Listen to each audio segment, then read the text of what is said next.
ბათუმისა და მესტიის შემდეგ საერთაშორისო დონის აეროპორტი ფოთში ამოქმედდება. აეროპორტის ტერიტორიაზე არსებული რადიოლოკაციური ცენტრის საშუალებით კი საჰაერო სივრცის სრული გაკონტროლება მოხერხდება. ახალი სარადარო სისტემა საფრენი აპარატის სიგნალს 400 კილომეტრის რადიუსში იჭერს. ფოთის რადარის შესაძლებლობებს საქართველოს პრეზიდენტი დღეს პირადად გაეცნო. ნათია შავაძე ისაუბრებს თემის დეტალებზე პირდაპირ ეთერში. ნათია, გისმენთ. 400 კილომეტრიანი რადიუსის ხილვადობა ნიშნავს საფრენის სივრცის კიდევ უფრო მეტ უსაფრთხოებას, რაც პირდაპირ კავშირშია ავიაკომპანიების ნდობის ზრდასთან და შესაბამისად იმ კომპანიების რაოდენობის ზრდასთან, რომლებიც ამ უსაფრთხო სივრცით სარგებლობას გადაწყვეტენ, ანუ ამ შესაბამისად გაიზრდება საქართველოს საჰაერო სივრცის სატრანზიტო ფუნქცია, რამაც საბოლოო ჯამში გავლენა უნდა მოახდინოს ქვეყნის ეკონომიკაზე. ქვეყნის ეკონომიკაზე ასევე დიდი გავლენა უნდა მოახდინოს ფოთის საერთაშორისო აეროპორტმა, რომლის მშენებლობა ჯერ არ დაწყებულა, თუმცა მან პირველი თვითმფრინავი უკვე 2012 წელს უნდა მიიღოს. ფოთის საერთაშორისო აეროპორტს ამ მსგავსი მომავალი უწინასწარ მეტყველებს საქართველოს პრეზიდენტმა, რომელიც სწორედ გაეცნო ფოთის რადიოსალოკაციო სადგურის ფუნქციონირებას. როგორ ახალ გამარჯობა.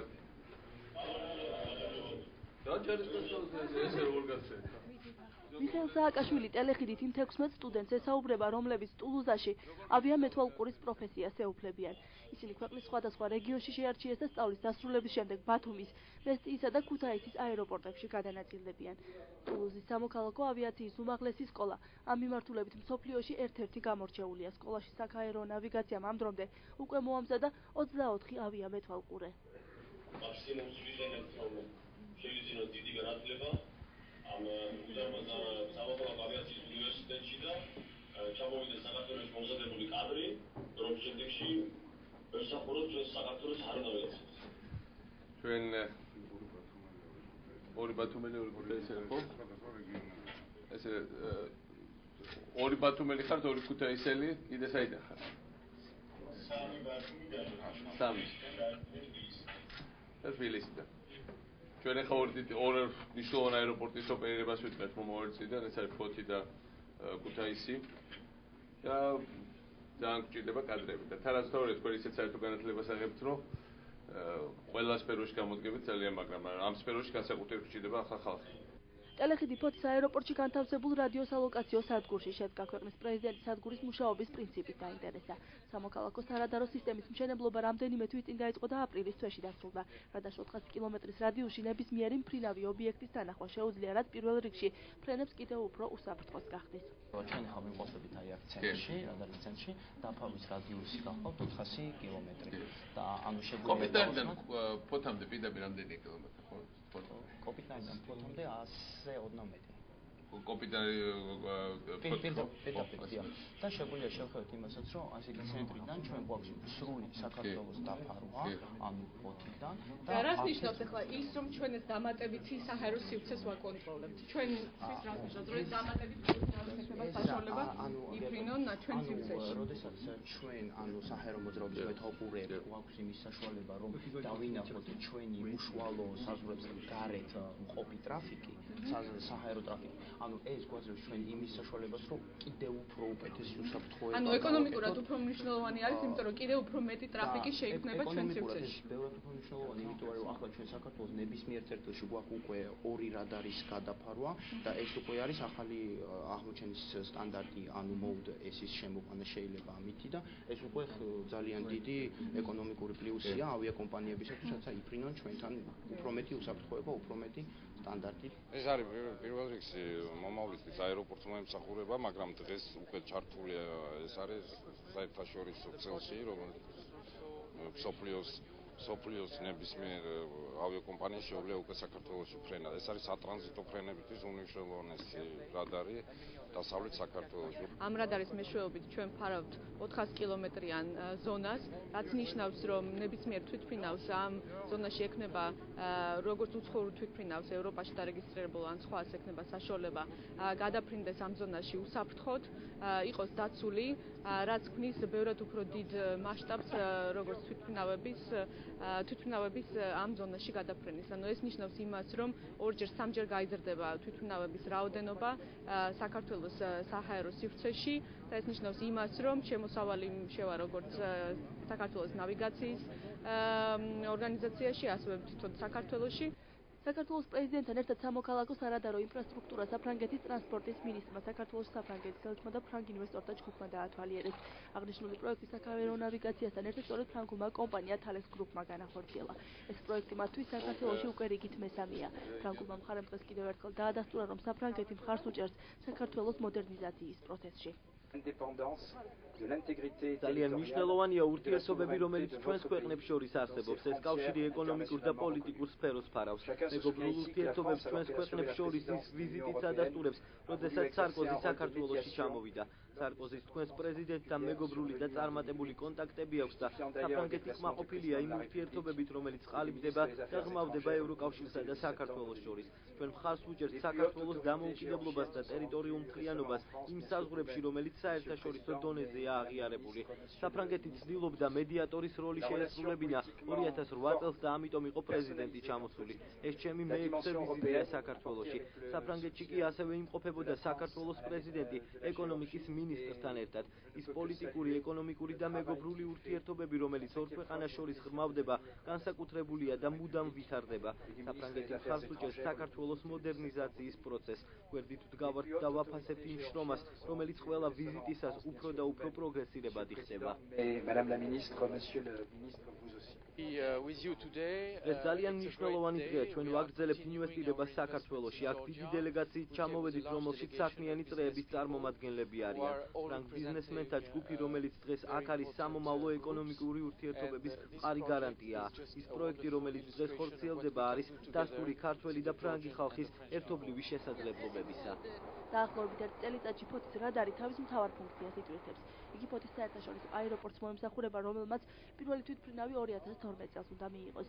ის მნიშვნელობაზე დღეს საქართველოს პრეზიდენტმა ფოთის მოსახლეობასთან შეხვედრაზე ისაუბრა და განაცხადა, რომ ახალი აეროპორტი შავი ზღვის აუზის ქვეყნების აეროპორტებს შორის ერთ-ერთი ყველაზე სტრატეგიული იქნება. ამასთან ტურისტულ სეზონზე მას ბათუმისა და სვანეთის აეროპორტების განტვირთვაც დაეკისრება. მიხეილ სააკაშვილმა დღეს ფოთის როგორც საპორტო კარიბჭისა და ქვეყნის ეკონომიკის გარანტის მნიშვნელობაზე ისაუბრა. ფრანგებთან ერთად ახალ თანამედროვე რადარს, რომელიც რეალურად საფუძველს უქმნის არა მხოლოდ საჰაერო სივრცის უკეთეს გაკონტროლებას, არამედ ფოთის ახალ დიდ საერთაშორისო აეროპორტს. ჩვენი ხედვა საქართველოს მომავლის. ჩვენი მოდერნიზაციის გეგმა, რომელიც ეფუძნება საქართველოს 2015 წლის ხედვას. ჩვენი გეგმა, რომელიც ეფუძნება იმ მოდერნიზაციას, რომელიც ჩვენ უნდა გავახორციელოთ 2015 წლისთვის. გულისხმობს, რომ 2015 წელს საქართველოში იქნება ორჯერ მეტი გაორმაგებული ერთსულმოსახლეების შემოსავალი. გულისხმობს იმას, რომ 2015 წელს საქართველოში იქნება მინიმუმ 5 მილიონი ტურისტი და ვარაუდობ, რომ ალბათ იც. გულისხმობს იმას, რომ იქნება ამუშავებული თველი საპორტო ინფრასტრუქტურა და ფოთის პორტი გახდება მართლაც ის, რაც ის უნდა იყოს, თავარი კარიბჭე ჩილო-ჩინეთიდან, შუა აზიის ქვეყნებიდან ევროპის უმეტესი მიმართულებებით და იქნება ის, რომ რაც თავარია, აქ განსაკუთრებით ამ ადგილზე იქნება 100%-იანი დასაქმების ქალაქი, ფოთი, იქნება ჩვენ პრობლემა გვექნება არა დასაქმების, არამედ სამუშაო კადრების ნაკლებობის, დეფიციტის. ეს აუცილებლად გვექნება და ეს იქნება იმ პირობებში, როცა სახელმწიფო ყველაფერს გააკეთებს, რომ ინფრასტრუქტურა განვითარდეს. ჩვენი ამოცანა არის, რომ არა 10, 20 და 30 წელიწადში და არა რაღაც ჰაერიდან მოტანილ პროჟექტებზე ვილაპარაკოთ. ჩვენი ამოცანა არის, რომ 2012 წელს ამუშავდეს ფოთის დიდი საერთაშორისო აეროპორტი, ყველა ამინდის პირობებში საოპერაციო აეროპორტი და ფოთი იძლევა ამის საშუალებას. ფოთი მოემსახურება გადაფარავს ბათუმს, თუმცა ბათუმს აქვს თავისი აეროპორტი, მაგრამ ფოთი კიდევ ერთხელ ვიმეორებ, არის ყველა ამინდის აეროპორტი უფრო დიდი ასაფრენი ზოლით. ესე იგი ფოთი გადაფარავს ბათუმს და ჩვენ ვარაუდობთ 2012 წელს ბათუმში და მის შემოგარენში ჩავა მინიმუმ 2 მილიონი დამსვენებელი და ტურისტი და სტუმარი. ფოთი გადაფარავს მესტიას, რომელიც იმ დროსთვის იქნება მინიმუმ აღმოსავლეთ ევროპაში ყველაზე უფრო ცნობილი და წარმატებული სათხილამურო კურორტი და სადღაც იმ დროისთვის კი არა, მე ვლაპარაკობ 2012 წელს იქნება ეს. და ფოთის აეროპორტი გადაფარავს ანაკლიას, რომელიც არის აქედან დაახლოებით 15 წუთის სავალში, სადაც ასევე გაიჭრება აქედან გზა და ანაკლია იქნება საქართველოს ყველაზე განვითარებული საზღვაო კურორტი და მთელი შავიზღვისპირეთის 6 ქვეყანაში ყველაზე განვითარებული საზღვაო კურორტი.